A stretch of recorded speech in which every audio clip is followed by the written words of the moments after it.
belajar dari lokomotif. Sebelumnya saya mau tanya nih, eh, sahabat bijak tahu gak nih lokomotif itu apa? Ayo siapa nih? Nggak tahu. Bunda Ristina mungkin tahu nih. Lokomotif. Atau Bunda Cut. Lokomotif Bunda Cut. Ya, siap Ustadz. Apa itu Uh, lokomotif Bunda Cut? Gimana ya kita bilangnya, kayak mesin ya, kayak mesin yang menggerakkan apa sesuatu gitu. Kayak contoh, apakah itu motor, kereta api gitu. Nah, Apakah betul. seperti itu ya? Iya, jadi lokomotif itu kayak kalau kayak kita tuh kepala kereta api yang menarik gerbong kereta yang di belakangnya gitu. Nah, jadi pembahasan kali ini tuh belajar dari lokomotif. Masya Allah sekali ini guru kita ini. Semua yang beliau lihat itu bisa dijadikan suatu eh, ilmu buat kita. Gitu. Sebelum aja, sebelum kita mulai, para hadirin, sahabat bijak yang kami hormati, sebelum kegiatan acara bijak ini, eh, marilah kita memanjatkan doa kehadirat Allah Subhanahu wa taala. Bismillahirrahmanirrahim. Bismillahirrahmanirrahim. Eh, ya Allah, kami segala puji hanya bagi Engkau ya Allah. Telah memberikan kesehatan, keselamatan, dan kesempatan sehingga kami dapat berkumpul di sini untuk mengikuti kegiatan kajian bijak di malam ini. Ya Allah, ya Rabbi, berikanlah kesehatan kepada kami semua dan limpahkanlah rahmat dan hidayah Engkau kepada kami. Sehingga kami mendapatkan kemudahan dalam menyerap ilmu-ilmu yang diberikan oleh para guru kami. Yang nantinya dapat kami terapkan di dalam kehidupan sehari-hari. Amin.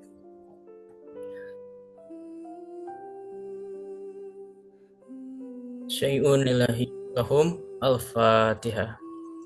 Bismillahirrahmanirrahim.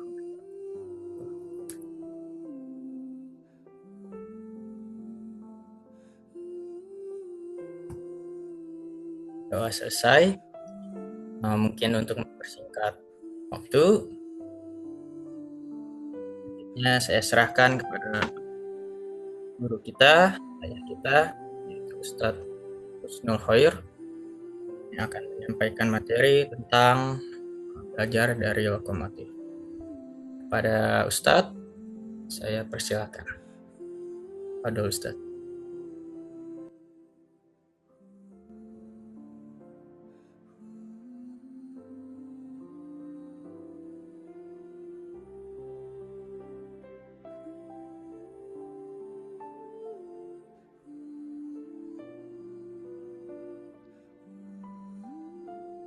Mic-nya Ustaz, izin mic. Masih mute.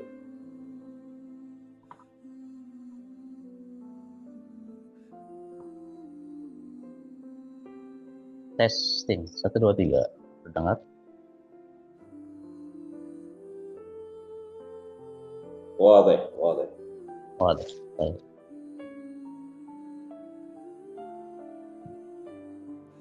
Baik, terima kasih Kang Aldi, Ustadz Idris. Bismillah. Assalamualaikum warahmatullahi wabarakatuh. Waalaikumsalam warahmatullahi wabarakatuh. Alhamdulillah, wassalatu wassalamu ala rasulillah. Allahumma salli ala hadha nabiyil karim wa ala alihi wa sahabatihi wa tabi'ina lahu bi ihsanin ila yaumiddin. Rabbi israh li sadri wa yassir li amri wahlul 'uqdatan min lisani yafqahu qawli. Subhanaka la ilma lana illa ma 'allamtana innaka antal alimul hakim. Sadaqallah. Sadaqallahu rasuluhu. Wa nahnu ala dzalika minasyahidin. Pertama tentu saja Saya pribadi mengajak rekan-rekan sekalian untuk kita senantiasa bersyukur kepada Allah Subhanahu wa taala. Orang yang senantiasa bersyukur itu dia secara sadar sebetulnya sudah menempatkan hidupnya pada suasana yang nyaman, suasana yang menyenangkan, dan syukur itu mengundang bahagia. Dan sebaliknya, melahkan keadaan mereka yang senang orang lain, kemudian mengukur-ngukur, membandingkan hidupnya dengan hidup orang lain, senantiasa berkeluh kesah. Orang seperti ini kita perhatiin, mereka pun juga secara sadar sebetulnya sudah menempatkan posisi hidup itu pada suasana yang tidak nyaman. Benar adanya jika berkeluh kesah itu adalah sifat dan watak manusia, karena memang Allah sendiri mengatakannya dalam Al-Quran, wa khuliqal insanu halu'a. Rekan-rekan sekalian, sebelum masuk kepada materi, mari kita sedikit singgung ya terkait dengan diksi atau kata yang Allah gunakan di dalam Al-Quran. Kajian tafsir masuk.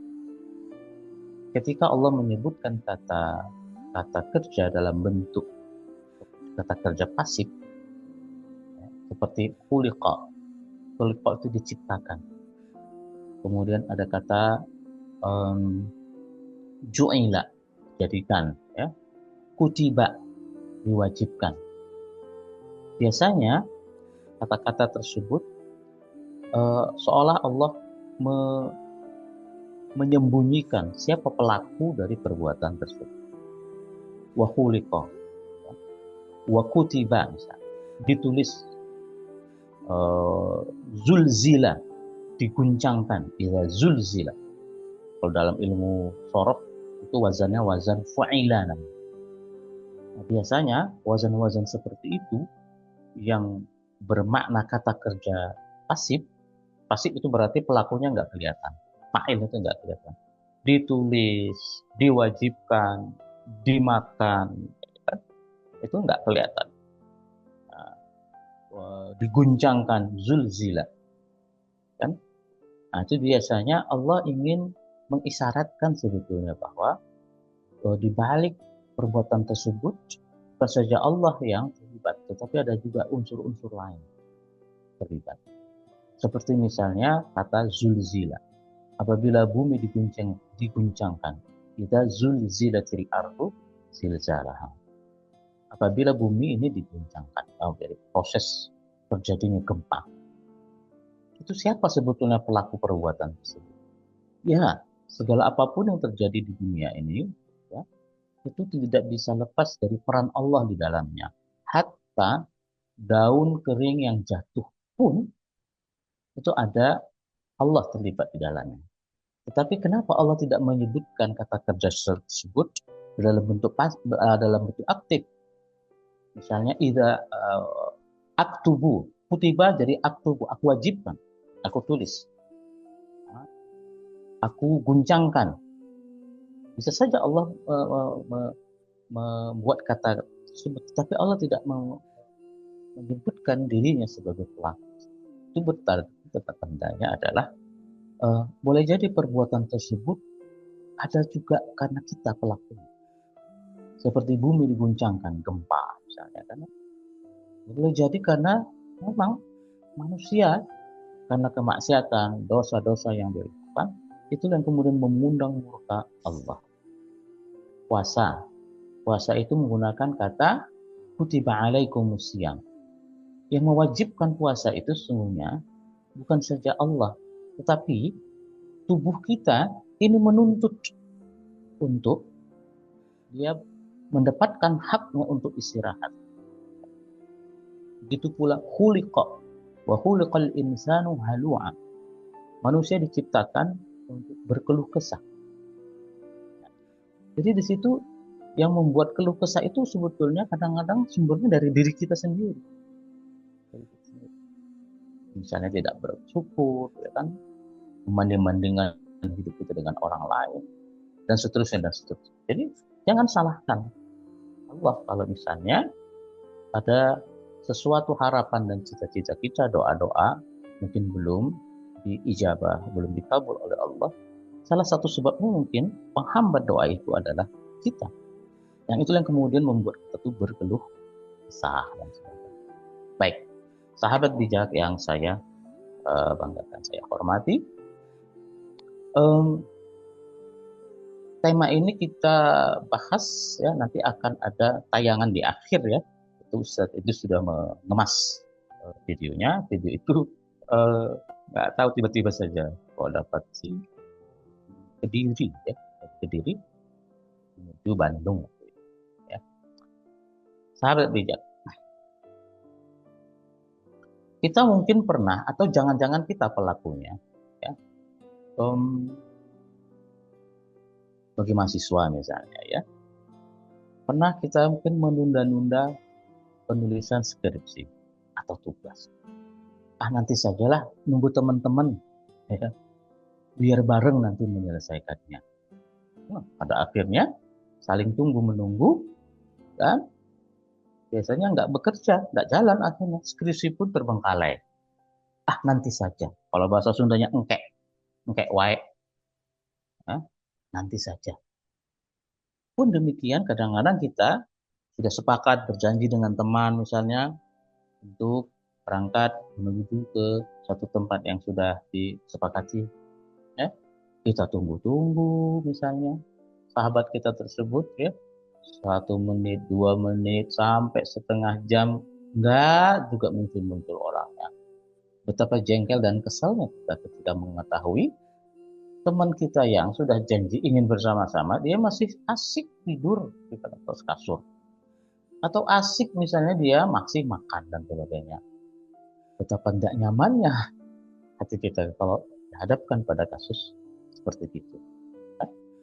Atau ketika kita misalnya ingin menunggu kepastian seseorang ya, agar memberikan jawaban, tapi ternyata enggak juga dijawab-jawab, enggak direspon-respon, enggak dibalas-balas. Betapa, mungkin hati itu sangat-sangat tidak nyaman, bercampur baur, kesel, marah, jengkel, dan sebagainya. Sumpah serapah kadang-kadang juga terlontar. Begitu pula kadang-kadang kita seringkali ya menunda-nunda pernikahan. Nanti sajalah, aku nikah itu nanti kalau sudah selesai S2. Nanti sajalah, aku nikah itu nanti saja kalau sudah menemukan pasangan yang ideal. Nggak tahu yang ideal seperti apa. Nanti sajalah aku menikah tuh kalau sudah mapan. Ya, sudah punya mobil, sudah punya rumah. Nanti sajalah aku menikah nanti kalau sudah bisa membahagiakan orang tua. Aku nanti saja menikah kalau adik-adikku sudah bekerja semuanya dan sebagainya. Kita tunda-tunda rencana-rencana hidup tersebut dengan alasan-alasan tadi. Sampai akhirnya usia terus bergerak, usia terus beranjak meninggalkan kita. 24, 25, sampai 30 tahun. Pengen menunggu mapan. Pengen menunggu punya rumah. Pengen menunggu punya tabungan. Pengen menunggu ibu haji dulu. Sampai akhirnya 31 tahun, 32, 35. Akhirnya bingung, resah. Sahabat bijak yang saya begitulah ya, sifat-sifat manusia itu kadang-kadang seperti itu, menunda-nunda sesuatu. Sahabat bijak, mari kita belajar dari kereta api, lokomotif. Ya. Kalau kita perhatikan, lokomotif itu dia bergerak, ya, berjalan, fokus kepada apa yang dia tuju. Tidak pernah kita menyaksikan lokomotif itu ya, membawa gerbong, ya, dia berjalan, misalnya dia menunda misalnya. Memang ada penundaan, tapi nggak seperti pesawat. Dia berjalan on time. Ya. Siapapun yang terlambat, tidak pernah ada tuh kereta api menunggu. Tidak ada, ditunggu misalnya. Ada penumpang lagi di perjalanan, tidak, dia akan terus berjalan. Ya. Kemudian kereta api juga ketika mampir di sebuah stasiun, maka timingnya selalu tepat. Misalnya berapa menit, ada yang terlambat keluar misalnya ditinggalkan, dia nggak pernah menunggu. Itu kereta api. Dan di dalam kereta api itu kita akan menemukan sekian banyak orang yang boleh jadi ya, samping kita, di depan kita, ada yang tujuannya sama dengan kita. Tapi ada kalanya juga mereka tujuannya lebih cepat turunnya dari kita. Tidak sama terminal atau stasiun yang akan turun. Berganti-ganti yang kita saksikan penumpang di kereta api tersebut. Sahabat bijak, kereta api ini mengajarkan sesungguhnya kepada kita agar kita senantiasa fokus terhadap apa yang sudah menjadi tupoksi kita masing-masing. Tujuan kita akhirnya itu adalah misalnya ke Surabaya, ya Surabaya. Jangan pernah kita bersinggah-singgah. Kenapa? Singgahnya kita pasti akan kita tertinggal. Lokomotif atau kereta api juga mengajarkan kepada kita bahwa hidup ini harus teratur. Hidup ini harus termanage dengan baik. Sangat disayangkan apabila anak-anak mudanya terutama hidupnya tidak terancang dengan baik, tidak ada target-target. Hidupnya harus punya target. Ini juga menjadi evaluasi buat kita bersama ya. Nah, saya sarankan kepada teman-teman yang muda-muda, yang masih kuliah, ya, coba buat target-target seperti kereta api tadi. Kalau dia berhenti di satu stasiun, maka dia berhenti 5 menit, 5 menit. Ya. Kemudian dia berhenti lagi di stasiun berikutnya. Terus seperti itu, nggak pernah dia melebihi dari target yang sudah dia tetapkan sampai nanti kepada tujuan akhirnya. Nah, begitulah kita hendaknya. Nah, sebagai mahasiswa, ya, harus ada targetan-targetan dalam satu bulan. Yang satu bulan ini ada berapa buku yang sudah kita baca, berapa buku yang kita beli. Saya SD ya, sejak SD saya itu membaca terus. Bahkan kadang-kadang orang tua saya, ayah saya itu sengaja membelikan beberapa buku dan majalah, termasuk koran. Itu kami berebut untuk membacanya. Dan di kelas 6 saya sudah membaca buku kelengkapan tarikh Nabi Muhammad, sekitar 21 jilid dulu. Selesai sampai saya kelas 2 sanawiyah.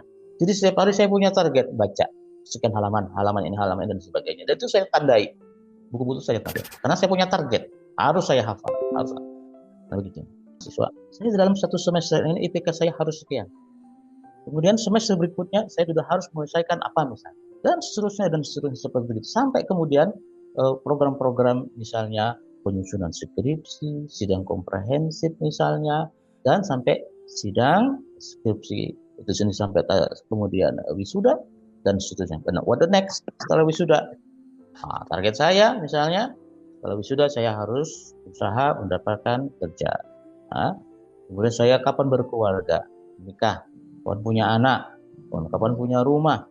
Terus juga target untuk misalnya menghajikan orang tua atau misalnya terulang ya. Ini tadi flashback suaranya. Nah, sahabat bijak. Jadi berusaha kita hidup agar teratur, jadi punya targetan ya. Seperti yang diajarkan dalam filosofi kereta api tadi. Nah, sahabat bijak, poin yang ingin saya sampaikan sebetulnya adalah persoalan menunggu tadi. Ya. Kadang-kadang sedang ada hubungan khusus dengan diri untuk mengejar-ngejar misalnya ya, orang yang kita cintai, padahal dia tidak cinta kepada kita. Untuk apa kita mencintai orang yang tidak cinta? Ya. Untuk apa kita habiskan waktu untuk menunggu seseorang yang tidak mau menunggu kita? Untuk apa kita habiskan waktu pikiran kita untuk sesuatu yang tidak jelas? Untuk apa kita memberikan kepercayaan orang yang tidak percayai kita? Untuk apa pula kita berbuat habis-habisan untuk orang-orang yang memang tidak mau menghargai apa yang kita berikan. Sahabat bijak, saya banggakan, ya. Nah, jangan sampai kita habiskan waktu, pikiran, tenaga, materi untuk hidup menunggu seseorang, orang-orang yang tidak menganggap kita sebagai orang yang penting, atau orang-orang yang tidak menganggap kita ini apa-apa. Artinya kita ini dalam pandangan mereka tidak berharga, tidak ada penting apapun. Ya. Maka kalau kita kehilangan orang tersebut, atau dia jauh dari kita, menghilang dari kita, maka kehilangan orang-orang seperti ini pun bagi kita tidak ada ruginya. Tapi kadang-kadang itulah harapan kita terlalu tinggi, bergantung kepada seseorang yang sesungguhnya tidak merespon apapun, seorang yang tidak memberi manfaat apapun bagi kita, sibuk kita. Sehingga kemudian waktu terus berjalan dan akhirnya kecewa. Bergantung kepada orang-orang seperti gini, itu sama halnya seperti kita bergantung kepada tali yang rapuh. Mudah kecewa, mudah sedih, mudah marah, emosi, dan sebagainya. Salah sendiri. Kenapa kita menunggu seseorang yang tidak pernah mau menunggu kita? Kenapa kita memberikan kepercayaan kepada orang-orang yang memang tidak bisa dipercaya? Kenapa kita berbuat baik kepada orang yang sesungguhnya bukan ahlinya untuk diberi kebaikan? Ada kata pepatah Arab, la tasna al-ma'ruf fi ghairi ahlihi. Jangan melakukan kebaikan kepada orang yang justru mencelakaimu. Sahabat bijak yang saya banggakan. Saya pernah kalau tidak salah menganalogikan di sini, ya. Andai kata di depan kita, atau kita menyaksikan misalnya ada seekor kucing yang sedang lucu-lucunya, dia terjerat oleh jaring misalnya, atau tali, sehingga dia meronta-ronta ingin keluar, ingin lepas dari jeratan tersebut. Tapi pada saat yang sama kita juga menyaksikan ada seekor ular yang berbisa, juga terjerat jaring, terikat, dia meronta-ronta, ingin lepas. Manakah pertama yang harus kita selamatkan?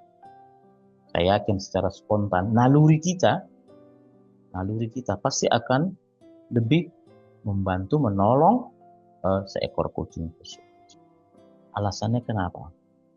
Karena kucing tersebut tidak berbahaya, karena kucing tersebut menyenangkan, karena kucing tersebut lucu, cute, dan sebagainya. Kenapa kita menghindar dan tidak menolong ular? Karena ular berbahaya. Karena ular membahayakan kita dan akan boleh jadi membunuh kita. Dia akan mematuk kita. Nah, begitulah beruntungnya ketika kita menjadi orang yang baik. Nah, begitu pula. Jangan sampai habiskan waktu kita atau jangan sampai apa yang kita lakukan itu salah sasaran. Kalau kita sudah tahu orang tersebut ya, menyalahgunakan atau justru menzalimi kita, maka tidak ada manfaatnya kita membantu mereka, dan juga kehilangan mereka pun kita tidak akan rugi sedikit pun. Sahabat bijak yang saya banggakan. Begitulah sesungguhnya lokomotif atau kereta api tadi mengajarkan kita. Tapi ada satu hal lagi yang diajarkan dalam lokomotif itu. Ini nanti akan ada kaitannya dengan materi-materi berikutnya. Apa itu? Ketika kita menempuh sebuah perjalanan yang panjang melalui kereta api misalnya ya, ada kalanya kita merasa nyaman di dalam. Kita tenang, bahkan kita istirahat, kita menikmati pemandangan di jalan, dan ada kalanya juga kita juga tertidur di dalamnya. Kita bisa nyaman menikmati perjalanan tersebut dengan santai, dengan rileks, padahal kita tidak tahu dan tidak mengenal siapa gerangan yang mengendalikan lokomotif tersebut. Kita tidak tahu siapa masinis yang bertugas mengarahkan, mengendalikan kereta api tersebut. Tapi kita bisa hidup nyaman dan tenang. Nah, lalu lintas kehidupan kita sekarang itu semuanya di bawah kendali Allah yang mengatur. Allah yang mengatur. Ini hidup, padahal kita unik ya, manusia itu seperti itu. Dia tahu Allah yang sudah mengatur lalu lintas peruntungan hidup mati dan sebagainya, jodoh juga demikian. Tapi kenapa kita yang merasa kenal dan tahu Allah yang sudah mengatur itu semua, tetapi kita resah, kita galau, kita gamang dalam menjalani hidup ini. Padahal kita tidak mengenal masinis, ya, kita tidak mengenal sopir kadang-kadang, tapi kita bisa nyaman menikmati perjalanan kita. Nah, ini ada paradok di situ. Sahabat bijak yang saya banggakan, itulah sebuah analogi. Kesimpulan dari kajian kita pada malam yang singkat ini adalah jangan kita menunggu orang-orang yang tidak mau menunggu kita. Jangan kita mengetuk pintu yang memang tidak mau membukakan untuk kita. Jangan kita mencintai orang-orang yang memang tidak mencintai kita dan justru berniat jahat kepada kita. Jangan kita berbuat baik kepada orang-orang yang justru kelak akan mencelakai kita. Jangan kita memberikan kepercayaan pada orang-orang yang justru akan merusak kepercayaan kita. Jangan kita menitipkan amanah kepada orang yang khianat. Sahabat bijak yang saya kan. Saya kira itu kajian singkat kita pada malam hari ini. Semoga ada manfaatnya. Di akhir akan Ustaz Idris mungkin tayangkan video dari penjelasan saya. Ya. Itu saja saya kira. Hadanallahu wa iyyakum ajma'in wa sallallahu ala nabiyyina Muhammadin. Assalamualaikum warahmatullahi wabarakatuh. Waalaikumsalam warahmatullahi wabarakatuh. Masya Allah. Materi yang diberikan oleh guru kita ini.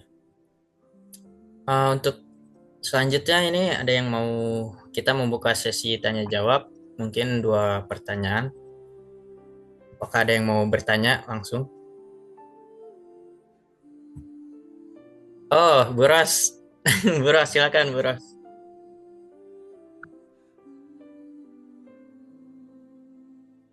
Silakan Bu Ros. Itu masih di mute. Nah, masih di mute Bu Ros. Udah. Ya udah. Assalamualaikum warahmatullahi wabarakatuh, Pak Ustadz. Waalaikumsalam warahmatullahi wabarakatuh. Ya. Terima kasih waktunya, Ustadz Aldi. Gini Pak Ustadz, terkadang kan kita nggak bisa menilai orang ya Pak Ustadz. Di saat awal-awal tampaknya gitu ya, dia itu bisa dipercaya dan sebagainya. Saat dimasukkan ke dalam sistem, di tengah perjalanan itu katakanlah tidak sesuai harapan. Nah sementara kalau dihentikan tiba-tiba kan tampaknya ya. Jadi bagaimana cara menghentikan orang yang khianat lah katakan gitu ya. Sementara dia sudah masuk sistem Pak Ustaz. Seperti itu. Terima kasih. Assalamualaikum warahmatullahi wabarakatuh. Assalamualaikum warahmatullahi wabarakatuh. Langsung, baik.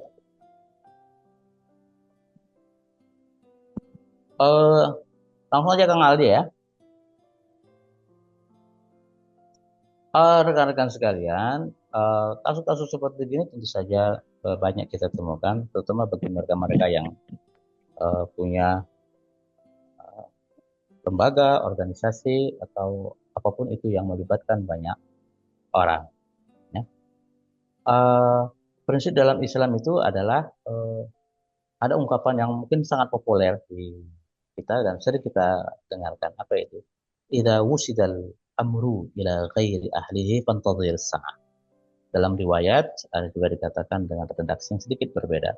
Idza usnida al-amru ila ghairi ahlihi fantadhir sa'ah. Apabila sebuah perkara, sebuah amanah diberikan kepada orang yang tidak sesuai dengan tupoksinya, maka tunggulah kerusakannya. Nah, karena itu, sahabat bijak sekalian, perlu kiranya kita kadang-kadang membuat atau semacam interview itu penting. Rekam jejak yang bersangkutan, kompetensi yang dia miliki, dan seterusnya, pengalaman-pengalaman, sehingga kita tidak salah dalam menempatkan orang-orang tersebut. Tetapi kadang-kadang, karena ada unsur-unsur kedekatan, unsur-unsur keluarga, kemudian pertemanan, belum lagi unsur-unsur yang kadang-kadang apa ya eh, tidak mix ya dengan posisi yang akan diberikan, itu membuat orang tersebut tidak bisa memaksimalkan perannya. Ya. Nah ini yang banyak terjadi ya. Dalam lembaga-lembaga ya, sekolah-sekolah, yayasan dan sebagainya, pondok pesantren, bahkan perusahaan kadang-kadang sering terjadi. Misalnya ambil contoh saja, misalnya sebuah lembaga pendidikan saja. Saya teringat kata-kata kiai saya, ya, beliau apa namanya mengingatkan kepada santri-santrinya, terutama bagi mereka-mereka yang sudah punya lembaga-lembaga pendidikan, ya, apabila sebuah lembaga pendidikan sudah dimasukin unsur-unsur, misalnya, ya, kedekatan, unsur-unsur kekerabatan, unsur-unsur keluarga, ini banyak unsur apalagi politik, ya, dan motif-motif yang lain, maka biasanya target utama atau agenda utama yaitu pendidikan itu pasti tidak akan berjalan secara maksimal. Kecuali ya, kecuali yang ditempatkan itu adalah orang-orang yang meskipun ada kedekatan keluarga dan sebagainya, tapi dia memang betul-betul profesional ibadahnya. Jadi tidak selamanya menurut saya nepotisme dan kedekatan itu buruk selalu. Tidak juga. Ya. Nah, salah satu khalifah yang 4 ya, ada sejarawan pakar sejarah yang mengatakan Utsman bin Affan itu adalah salah satu khalifah yang konon katanya menerapkan sistem nepotisme dalam pemerintahannya. Ada yang seperti itu. Ya. Nah, begitu pula raja-raja zaman dahulu, bahkan sampai sekarang Raja Saudi, itu pun juga tidak melimpahkan jabatan-jabatan posisi-posisi tertentu. Syukran Ustadz Hafid, kasih minum saya. Itu diberikan kepada kerabat-kerabat. Dalam rangka apa? Menguatkan posisi mereka. Menguatkan posisi. Hanya resikonya ya apabila itu kemudian kalau tidak kuat dimanage dengan baik, maka akan terjadi nanti konflik antar keluarga. Di lembaga pendidikan pesantren itu juga banyak. Saya menyaksikan banyak sekolah-sekolah, pesantren-pesantren bertumbangan. Kenapa? Ada konflik internal di dalamnya. Sehingga kadang-kadang kalau tidak bubar pesantren tersebut, maka pesantren tersebut dibagi-bagi berkapling-kapling. Seperti itu. Nah, di sini letak pentingnya manajemen, ya. Manajemen yang kuat sehingga bisa mengendalikan orang-orang yang punya motif lain selain untuk mengembangkan lembaga. Ketika kita berada dalam satu tim, ya, seharusnya yang kita prioritaskan itu adalah bagaimana memajukan lembaga, bagaimana memajukan sekolah. Lalu seperti itu. Dan saya sering kali sampaikan kepada murid-murid yang mulai bekerja di sebuah perusahaan itu, yang pertama harus kita prioritaskan itu adalah nilai kerja, kualitas kerja, bukan materi kerja. Kalau belum apa-apa kita sudah berhitung-hitung materi kerja, memang itu profesional betul, tetapi ingat, kadang-kadang orang tuh bertanya berapa gaji yang Anda inginkan, kan begitu kadang-kadang aku interview ya. Iya. Kadang seperti itu, ya. Kalau kita memprioritaskan terlebih dahulu gaji, berapa yang kita dapat, income yang kita dapatkan, tapi kita tidak membuktikan dengan kinerja dan kualitas kerja yang baik, maka yang hilang itu bukan saja posisi, tapi juga materi pun akan hilang.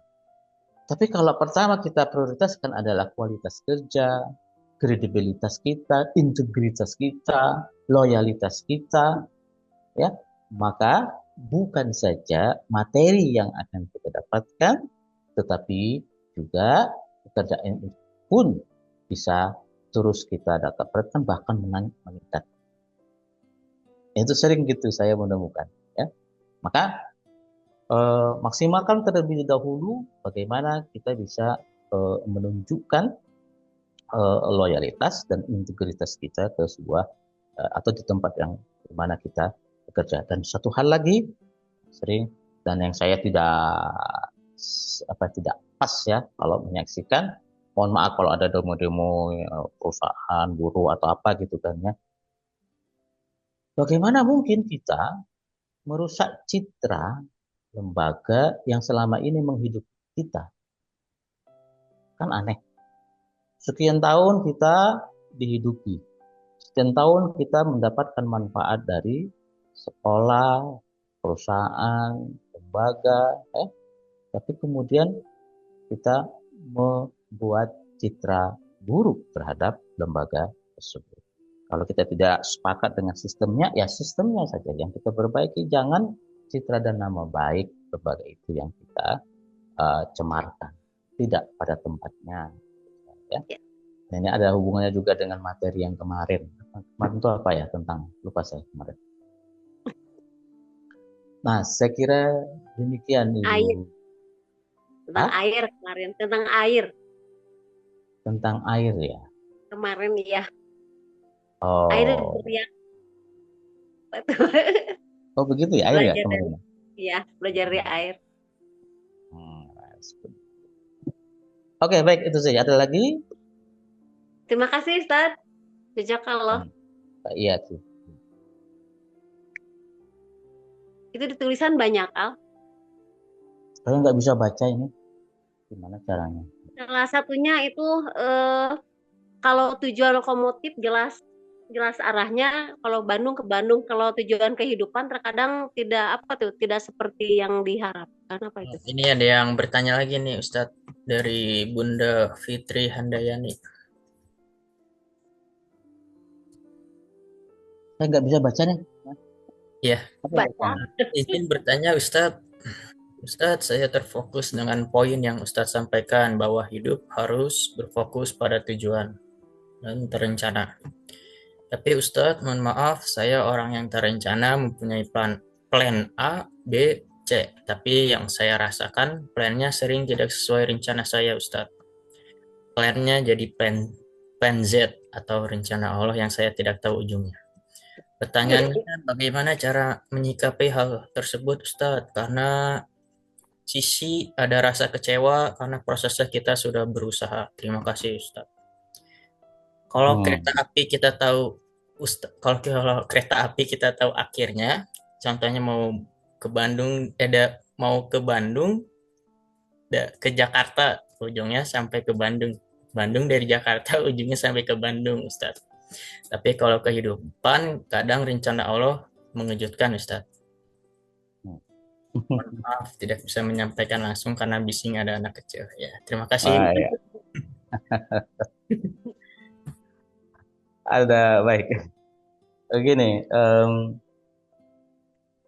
kemarin saya pernah ngobrol-ngobrol secara singkat dengan Ustaz Idris ya. Kalau saya bertanya sama rekan-rekan sekalian, antum tahu nggak kira-kira misi hidup yang Allah berikan, yang Allah amanahkan kepada antum, itu untuk apa, tahu nggak kira-kira? Misi hidup. Kan ada yang tahu kan ya? Ada yang tahu. Apakah misi hidup kita ini menjadi apa misalnya? Ada ungkapan yang sangat mendalam dan berat ya, untuk dijelaskan. Karena kata-katanya ini kata-kata kaidah ya dalam ilmu tasawuf. Man 'arafa nafsahu faqad 'arafa rabbah. Barang siapa yang tahu, yang kenal dengan dirinya, maka dia akan kenal dengan Tuhannya. Atau ada juga yang mengatakan barang siapa yang kenal Tuhannya, maka kenal akan dirinya. Ada yang baliknya seperti itu. Man 'arafa nafsahu faqad 'arafa rabbah.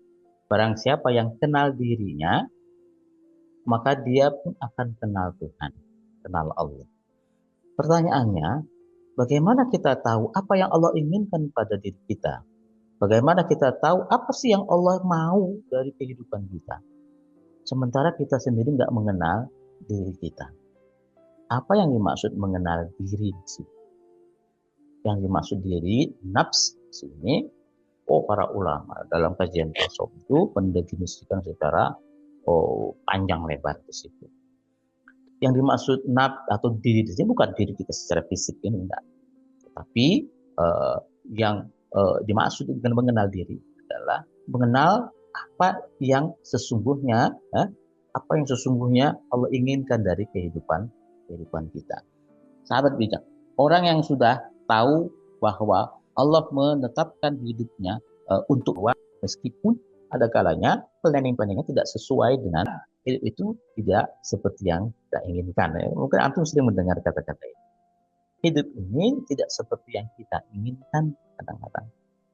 Tapi hidup ini seperti yang Allah inginkan. Hanya pertanyaannya adalah apa yang Allah inginkan dari diri kita.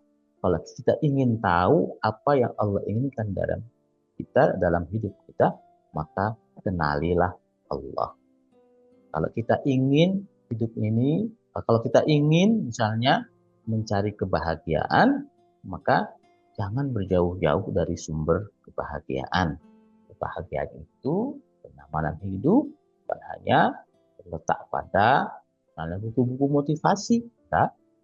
Seperti yang saya sampaikan kajian-kajian ini sebetulnya bukanlah satu-satunya sumber kita untuk mendapatkan ketenangan, tidak. Ya. Karena kadang-kadang motivator pun juga perlu dimotivasi.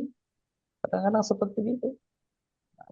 Makanya dalam hadis lain ada dikatakan, Nabi berkata, istafti qalbaka. Istafti qalbaka. Mintalah fatwa, mintalah masukan, nasihat kepada hatimu. Hati yang bagaimana? Hati nurani. Kalau dalam bahasa kita, dalam bahasa Arabnya, nuraini. Hati yang bercahaya. Artinya di sini, kalau kita ingin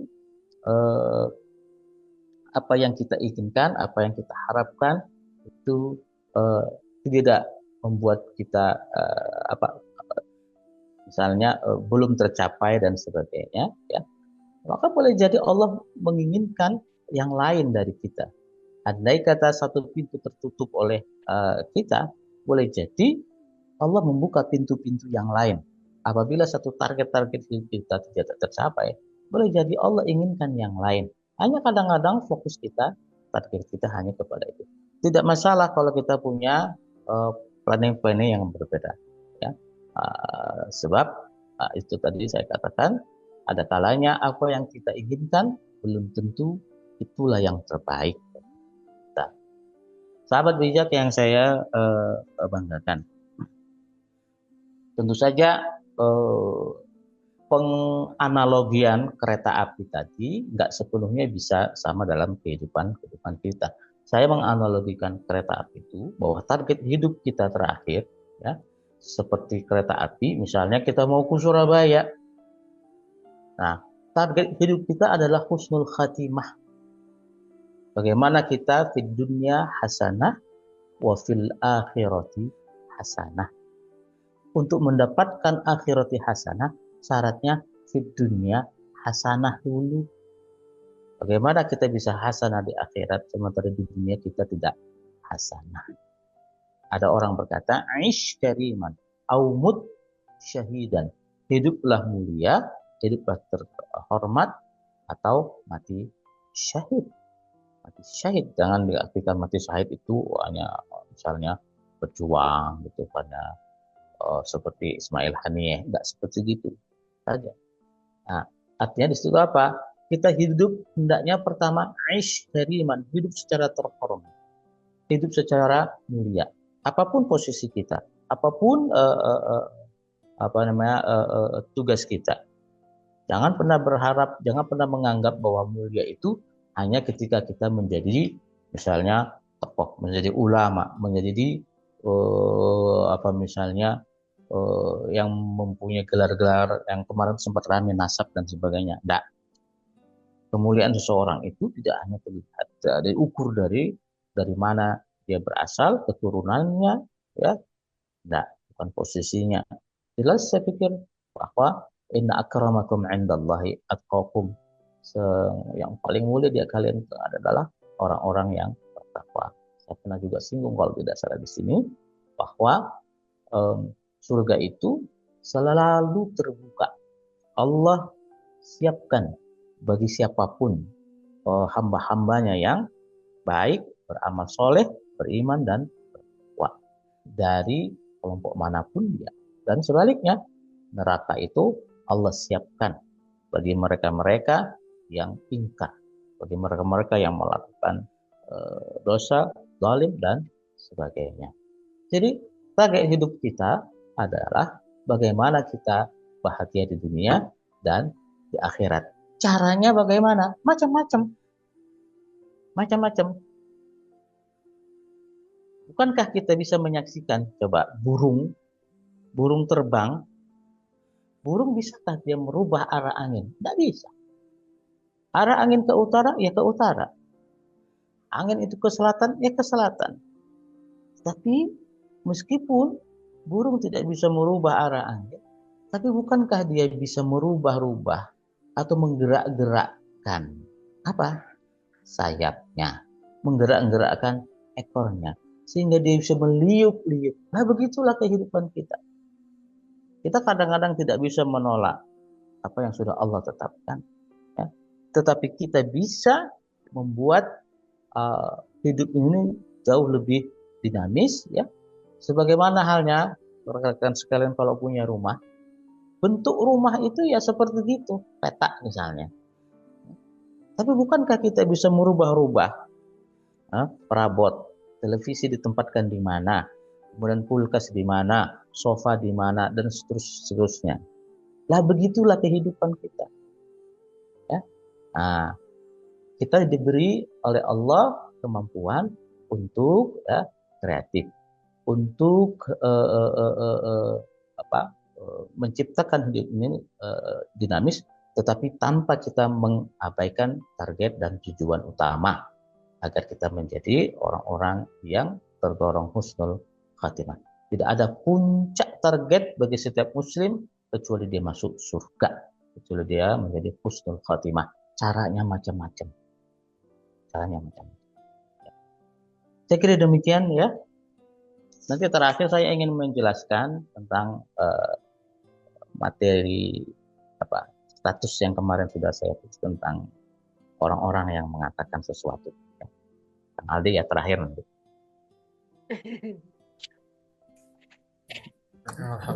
Gimana Bunda Fitri?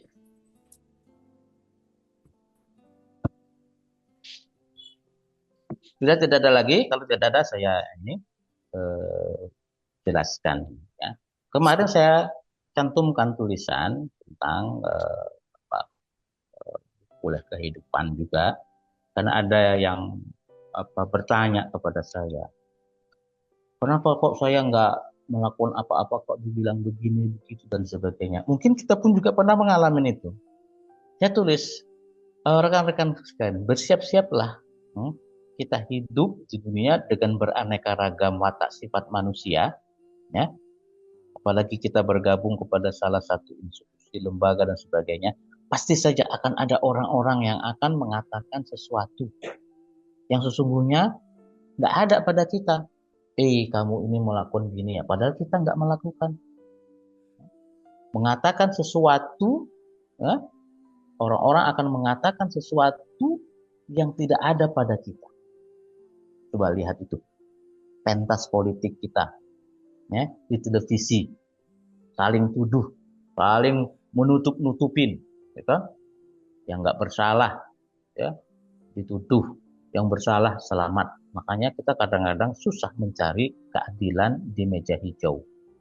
Di meja hijau itu hanya ada pengadilan. Kalau keadilan sesungguhnya itu hanya di akhirat nanti. Kemudian akan ada juga nanti, bersiap-siap saja, ya, akan ada orang-orang yang mengatakan sesuatu yang kita tidak suka. Siap-siap. Jangan pernah berharap bahwa setiap kata-kata orang itu menyenangkan kita terus. Enggak. Bahkan orang paling mulia di muka bumi Nabi Muhammad SAW dikatain sebagai seorang penyihir. Itu Nabi saja itu, orang yang paling mulia. Bahkan para ulama, para tokoh-tokoh yang kita hormati pun pasti akan mendapatkan hujatan dan sebagainya. Dan bersiap-siap pula nanti akan ada orang-orang yang akan mengatakan sesuatu yang tidak kita lakukan. Mungkin di antara kita pernah mengalami itu, ya. Akan ada pula orang-orang yang akan, ya, mengatakan sesuatu yang tidak ada pada kita, sesuatu yang tidak kita lakukan, mengatakan sesuatu yang tidak kita suka. Bersiap-siap itu. Terus apa dan bagaimana sikap kita? Ya, sudahlah. Sudahlah. Tidak, jangan terlalu kita terbawa emosi, terbawa perasaan dengan perilaku-perilaku mereka. Ya. Karena Nabi sendiri pun pasti ada pembenci. Biasanya orang-orang yang pembenci itu, yang tidak suka kepada kita, itu untuk menutup-nutupin kekurangannya. Sahabat bijak, begitulah kehidupan. Ya. Tidak perlu sedih, tidak perlu kecewa. Sudah maafkan saja. Dan tetap kita menunjukkan sikap yang terhormat. Sikap orang-orang yang terpelajar. Jangan membalas kata-kata fitnah dengan fitnah serupa. Jangan pernah membalas tuduhan dengan menuduh juga. Jangan juga membalas kata-kata kasar dengan kata-kata kasar. Kalau itu kita lakukan lantas, untuk apa kita sekolah tinggi-tinggi? Untuk apa kita kuliah? Kalau hanya itu yang bisa kita lakukan. Dan berdebat kepada orang-orang yang menggunakan kata-kata yang kasar, kemudian kita respon dengan hal yang sama, maka nanti orang-orang yang menyaksikan perilaku kita akan bingung membedakan mana di antara yang berdua tadi adalah orang yang terhormat. Tuh, ya, begitulah kehidupan pasti akan ada, dan di antara kita mungkin akan mengalami seperti itu. Ataupun belum, mungkin nanti akan. Nah, disinilah perlu kita bersiap-siap, ya. Perlu kita melatih mental kita agar kita tidak seperti orang-orang, kita orang terhormat, maka bersikaplah secara terhormat pula. Jangan sampai lisan kita ini yang sering kita baca Al-Quran, yang sering kita gunakan untuk berzikir, tapi pada saat yang sama juga keluar kata-kata yang tidak pantas, kata-kata yang justru merendahkan martabat kita. Isi, ya, ingat andai kata air teko ini teko, maka yang keluar dari mulut ini adalah apa yang ada di dalamnya. Kalau di dalamnya air yang bening, maka yang keluar dari sini juga air yang bening.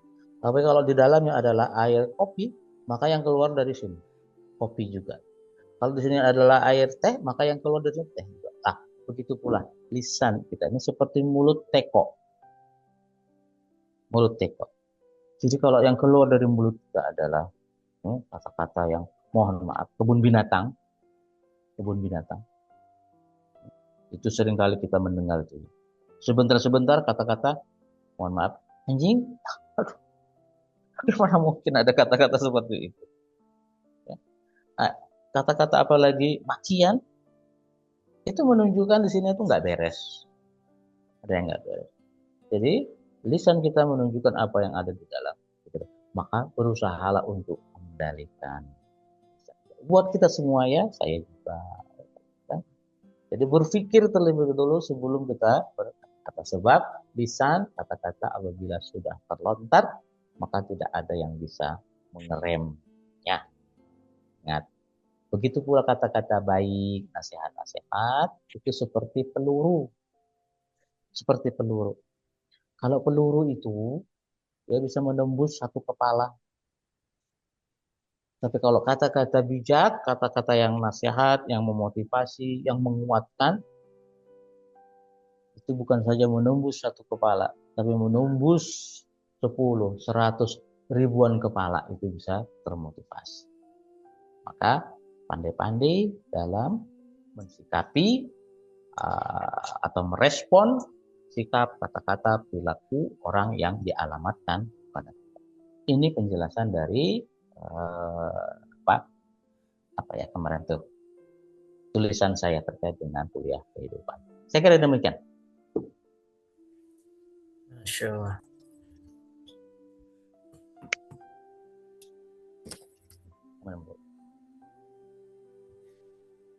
Ini nggak ada pertanyaan lagi. Mungkin videonya langsung saja ditayangkan Ustadz Idris. Oh ya. Tentang materi malam ini.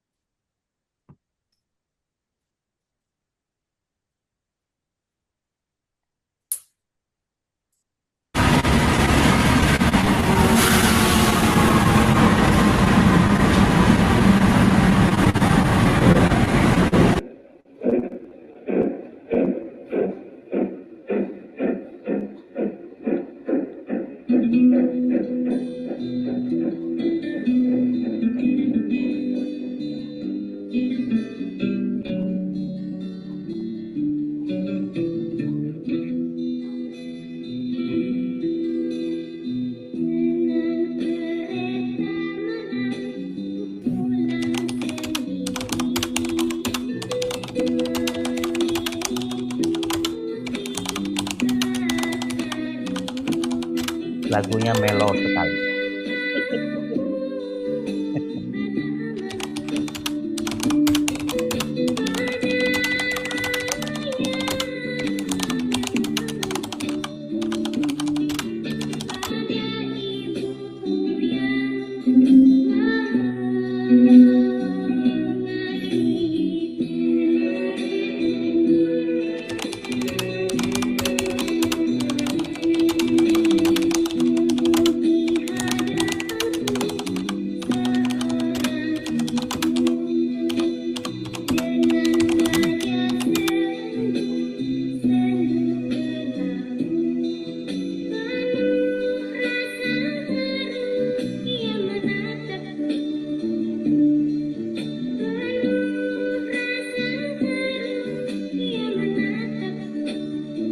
Menatap saya.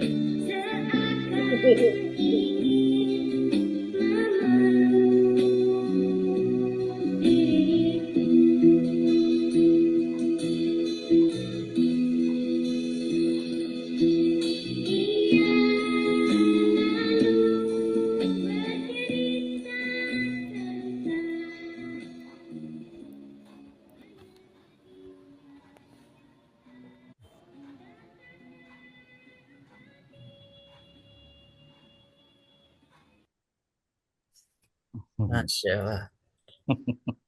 Ustaz Idris itu kreatornya itu. Tapi tadi di saya kok patah apa namanya kurang jelas videonya, mungkin jaringan saya kali ya. Oh gitu. Ya mungkin. Ada yang nanya. Kenapa? Sekarang ada yang nanya. Itu Apa itu? ditulisan. Mau dijawab Ustadz? Apa? Coba dibacakan coba. Ustadz, saya izin bertanya. Saya sedang kagum sama seseorang, tapi saya hanya bisa berdoa sama seseorang. Dan berdoa sama seseorang. Dan berdoa sama seseorang yang saya kagumi mungkin. Berdoa sama seseorang dan yang saya kagumi. Tahu dan ingin mendekati saya. Saya minta sarannya Ustadz. Ingin bertanya sama seseorang, tapi saya hanya bisa berdoa. Begini nih. Sebesar apapun upaya kita untuk PDKT, untuk mendapatkan, untuk mencintai, kalau Allah takdirkan tidak jadi, tidak akan jadi, tidak akan bertemu. Dan sebesar apapun upaya orang untuk menghalangi, membatasi, menjauhi kita dengan orang yang kita cinta dan kita kagumi, kalau Allah takdirkan jadi, maka jadilah. Hanya begini, rekan-rekan sekalian, ya, ini terkait dengan virus merah jambu ini. Ini materi-materi virus merah jambu ini memang nggak pernah habis-habisnya. Ya. Kemarin sudah saya sampaikan tentang kagum dan cinta. Ya. Oh iya, kagum cinta bukan air. Kemarin kagum dengan cinta itu. Oke. Itu beda antara kagum dengan cinta. Kalau kagum itu mungkin karena fisik, kagum karena kepintaran, kagum karena performan, kagum karena status jabatan dan sebagainya. Berbeda dengan cinta. Cinta itu meskipun ya boleh jadi cinta itu bermula dari rasa-rasa kagum. Kalau kita pintu masuk cinta itu dari kagum karena fisiknya, maka saya khawatir kadang-kadang ya cinta yang dibangun atas dasar kagum karena penampilan fisik ini tidak akan abadi nanti karena fisik itu bisa berubah. Kalau kita munculnya cinta itu karena kagum atau dengan nama baiknya, bukan kadang-kadang seiring perjalanan waktu, nama baik itu bisa rusak. Kalau kita mengawali atau munculnya cinta itu karena kagum dengan misalnya misalnya karena kekayaannya, bukankah kekayaan seseorang, ekonomi seseorang itu bisa fluktuatif? Itu memang pintu-pintu cinta itu dari kagum dengan hal-hal yang tadi saya sebutkan. Ya. Tetapi ya, puncak dari cinta sejati itu sesungguhnya ketika antum ditanya, kenapa kamu cinta dan suka dia? Antum menjawab, nggak tahu. Pokoknya nggak tahu, cinta aja. Nah itulah sesungguhnya cinta yang sesungguhnya, cinta yang sejati itu ketika ditanya kenapa kamu cinta pada dia, antum tidak bisa menjawab. Dan ingat, cinta bukan untuk didefinisikan, cinta bukan untuk didiskusikan, cinta bukan untuk ditulis, tapi cinta itu cukup dirasakan. Ya, saya kira demikian. Berdoa saja kepada Allah. Mudah-mudahan ya Allah pilihkan yang terbaik. Ingat, kalau kita menemukan beberapa pilihan-pilihan, ya, maka tugas kita adalah istikharah. Tapi sebelum istikharah, ada namanya, antum perhatikan kata istikharah itu ya. Ada dimensi manusia, ada dimensi ilahi di situ. Yang kadang-kadang tidak semua orang bisa, saya mengamati kadang-kadang keliru orang. Ketika kita ingin berharap seorang yang kita kagumi, kita cinta itu menjadi pilihan kita, mendampingi kita, maka ikhtiar terlebih dahulu. Ikhtiar itu, nah, pertama ikhtiar, kemudian istikharah, kemudian tawakal, kemudian ridho. 4 tahapan. Kalau ikhtiar, itu adalah dimensi manusia. Artinya berusaha. Ya, tapi ingat, kata ikhtiar itu bukan hanya sebatas berusaha. Kalau ditelusuri makna kata akar katanya, ikhtiar itu adalah dari kata khair. Kata khair itu nama saya ya. Khair itu kalau ditarik lagi itu artinya muncul kata khoro. Khoro itu memilih. Okay. Khoro memilih, kemudian khair yang terbaik, kemudian ikhtiar berusaha. Artinya apa di situ? Kalau kita ingin berusaha mendapatkan, memiliki atau menjadikan orang yang kita kagumi itu menjadi pendamping hidup kita, maka pilihlah dengan cara terbaik dan berikhtiar, berusaha dengan cara yang terbaik. Bukan baik, tapi terbaik. Karena khair itu masuk isim tafdil namanya, superlatif. Paling dan ter. Jadi kalau orang berusaha tapi bukan dengan cara-cara yang baik, itu tidak termasuk kategori ikhtiar. Nah setelah ikhtiar sudah cara-cara yang baik, nah ya, apa yang harus kita lakukan? Istikharah. Istikharah itu, ingat, itu bukan wilayah manusia. Istikharah itu wilayah atau dimensi Allah yang manusia tidak punya hak di situ. Makanya dalam istikharah kita tidak boleh membawa-bawa ego. membawa-bawa keinginan. Tak boleh, kita serahkan kepada Allah. Kenapa?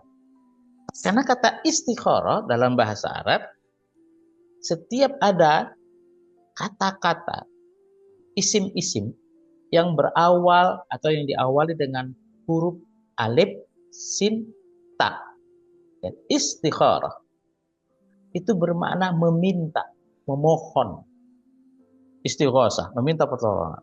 Istiqomah, meminta kepada Allah agar dibuat konsisten. Istighfar, meminta kepada Allah agar ditutupin. Nah, istikharah berarti meminta kepada Allah agar dipilihkan. Berarti bukan kita. No, tapi Allah yang memilih. Ya. Tapi ingat, istikharah itu hanya dalam hal-hal yang sama-sama baik. Yang sama-sama mubah. Kalau antara yang baik dan buruk, tidak boleh diistikharahi. Antara halal dan haram, tidak boleh diistikharahi. Kalau ada pasangan, nah, ada beberapa pilihan yang kita kagum. Yang satu kita kagum karena orangnya ini rajin ke masjid, pemahaman agamanya dalam, tapi mungkin secara status sosial dia orang biasa-biasa saja. Tapi yang kedua, ada orang yang terhormat, tapi dia nggak sholat, tapi dia tidak puasa, tapi dia nggak bisa baca Quran misalnya. Yang seperti gini nggak usah diistikharahi, nggak usah diistikharahi. Bagaimana mungkin kita mengistikharahi orang yang tidak sholat? Yang seperti itu dibuang ke laut, licin, ya, dibuang seperti itu. Nah, yang diistiqomah itu yang kita kagumi, yang sama-sama memiliki kelebihan-kelebihan dalam koridor-koridor yang dibenarkan. Tapi kalau ada yang dalam tanda petik ya cacat secara agama, cacat secara moral, misalnya pelaku musyrik, pelaku syirik,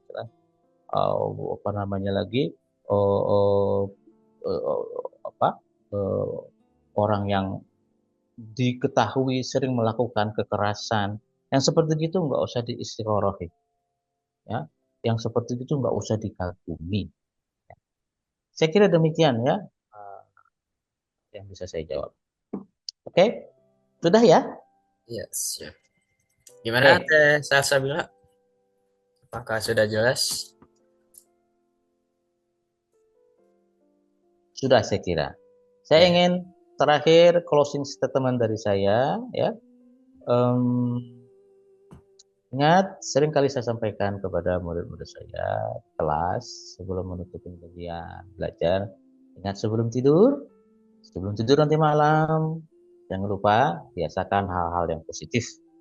Apa itu? Biasakan cuci kaki, cuci tangan, ambil air wudhu, gosok gigi, tutup pintu, tutup jendela, matikan HP, matikan laptop, gunakan bantal terbaik untuk istirahat. Tahukah antum apa itu bantal terbaik untuk istirahat? Sebaik-baik bantal untuk istirahat adalah hati yang tenang. Assalamualaikum warahmatullahi wabarakatuh. Waalaikumsalam warahmatullahi wabarakatuh. Masya Allah. Terima kasih Ustadz atas atensi dan kehadirannya yang sudah meluangkan waktunya untuk kita semua untuk bisa menyampaikan ilmu yang bermanfaat bagi kita. Semoga ilmu yang disampaikan bisa kita terapkan dalam kehidupan sehari-hari. Dan juga semoga juga Ustadz bisa selalu diberikan kesehatan. Amin untuk semua. Berkahkan umurnya agar senantiasa bisa selalu memberikan ilmunya untuk kita semua. Amin. Dan terima kasih juga untuk sahabat bijak semuanya yang sudah meluangkan waktunya untuk hadir dalam acara bijak ini. Semoga kita juga selalu diberi kesehatan, berkahan, dan selalu dilancarkan rezekinya. Amin. Juga tadi ada ucapan terima kasih dari Bunda dari Bunda Cutmai. Terima kasih banyak Ustadz atas pencerahan yang sangat luar biasa malam ini. Sama-sama. Semakin yakin bahwa fokus pada tujuan adalah yang terpenting daripada memikirkan hal-hal receh yang membuat jiwa lemah dan batin rusak. Sekali lagi terima kasih banyak Ustadz. Sehat selalu dan semoga Allah membalas dengan kebaikan yang berlimpah kepada Ustadz. Amin. Amin. Sama-sama. Selesai sudah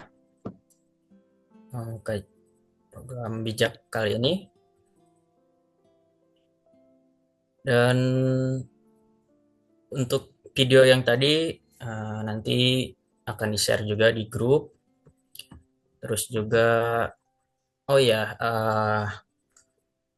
materi juga tersimpan di YouTube sahabat semuanya. Nanti bagi yang mau melihat atau mengulang bisa ditonton langsung. Yang linknya akan dikirim juga di grup. Kalau mau cari channel itu LDPs Channel. Dan juga jangan lupa sahabat bijak semuanya untuk memfollow akun Instagram PKBM Arofi. Sekali lagi, program bijak ini diselenggarai oleh Yayasan Arofi, yang dimana yayasan ini terdapat PAUD Arofi, MI Arofi, dan juga PKBM Arofi.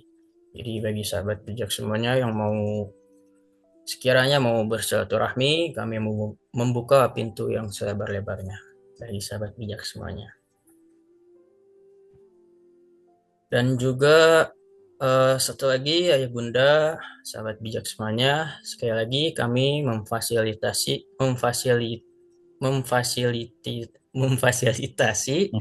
Ayah Bunda untuk berinfak, bersedekah untuk memperbaiki mesin sibel air di Arofi. Mudah-mudahan rezeki Ayah Bunda diberikan keberkahan. Amin. Jadi bagi Ayah Bunda yang mau menyisihkan rezekinya bisa langsung ke rekening program bijak. Rekeningnya itu 72799400061. Sekali lagi, syukron kasiron sahabat bijak semuanya. Sebelum kita tutup, kita membaca doa kifaratul majlis. Subhanakallahumma wa bihamdika asyhadu an la ilaha illa anta astaghfiruka wa atubu ilaik. Saya moderator, kurang lebihnya mohon maaf. Wassalamualaikum warahmatullahi wabarakatuh.